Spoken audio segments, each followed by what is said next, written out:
Dito naman kami sa kalamansian at mangunguha kami ng kalamansi. Ayan guys, oh.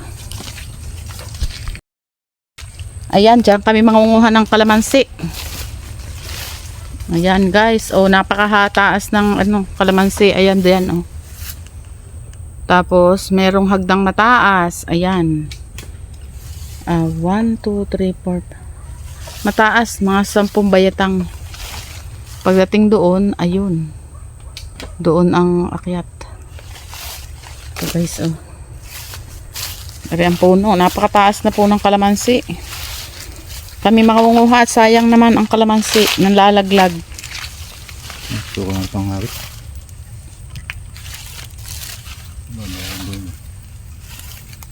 Ayun guys, o tingnan, nanlalaglag ng mga kalamansi. Natutuyo lang. Ayan, oh. Ayan po ang mga kalamansi, nanlalaglag. Nalaglag na itong kahoy ng pambar ko.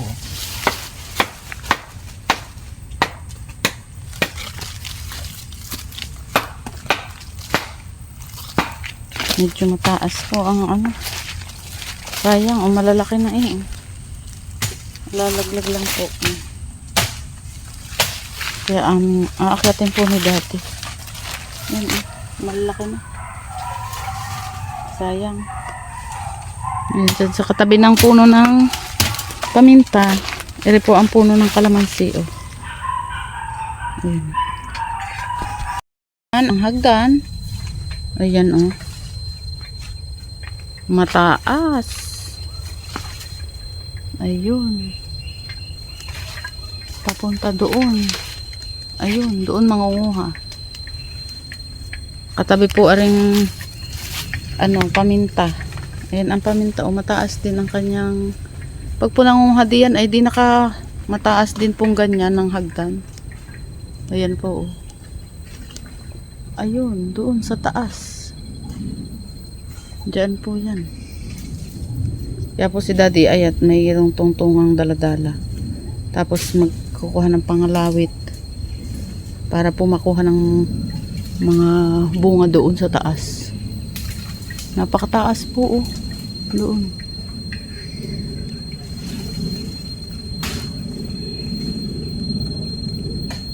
Diyan po manguha ng kalamansi si daddy.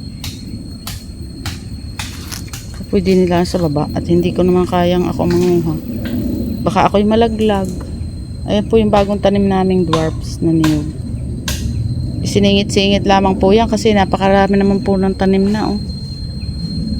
Puno na yung mga puno. May mga niyog.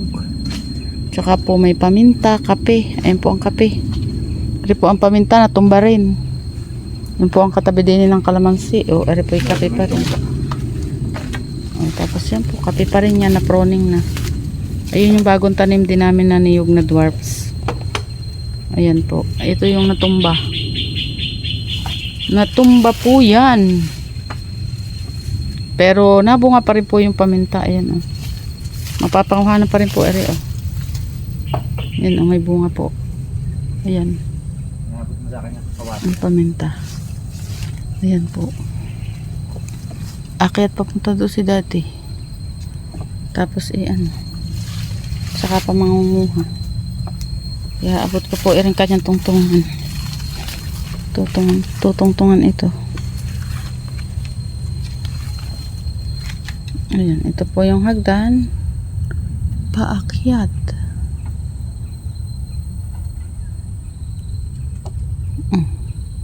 Ayan. Diyan po mangunguha.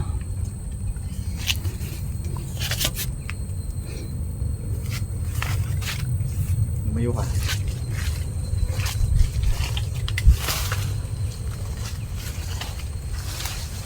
Ayan guys, oh, doon.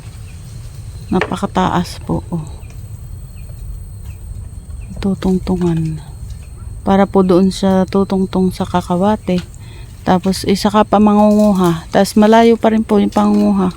May kulawit. May pangulawit po para doon siya.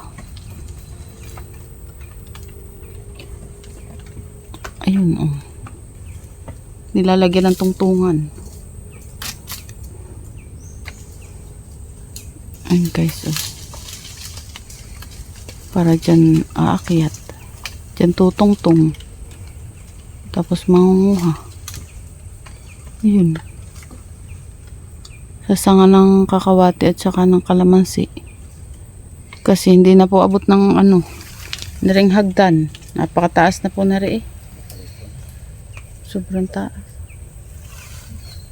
Ayan po oh. Ayan guys oh. Ayun si Daddy. Bagyan makita. Mataas po talaga ang ano puno. Ayan, nangunguha siya. Napakataas po kaya buhay ang manguha ng kalamansi din eh. Ari po iisang puno na matagal na po yan. Matanda na. Kaya super taas. Hindi naman po putulin kasi nga po ang dami lagi ng bunga. Eh di pinagtsatsagaan po ni Daddy ayan aakyat. Pag si Daddy po siguro hindi na makaakyat, eh di hahayaan naman laglag. Ayan. Super taas. Ayan. Marami naman daw pong bunga doon sa taas, sabi ni Daddy. Eh ayun nga, marami Daddy sa mga sanga. Marami siyang bumunga kaso po ay super taas. Ayan, oh. Taas-taasan. Hagyan nyo na makita si Daddy, oh.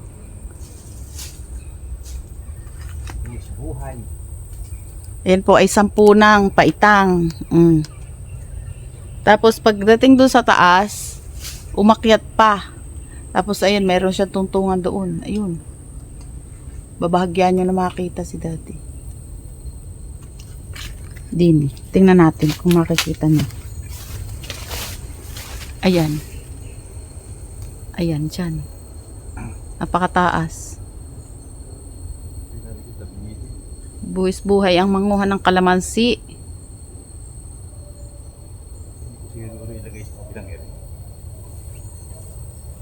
Pagkatapos manguha, ere na po ang napanguha. Ito guys, oh.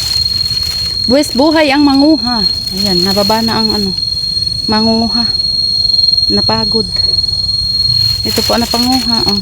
Pati po ako, pasang-pasang pawis. Mainit. Ayan, ang napanguha nating kalamansi. Marami niya. Oh, marami na tayong maipiga. Kalamansi, pwedeng kalawing kalamansi, panlagay sa toyo. Okay. Thank you.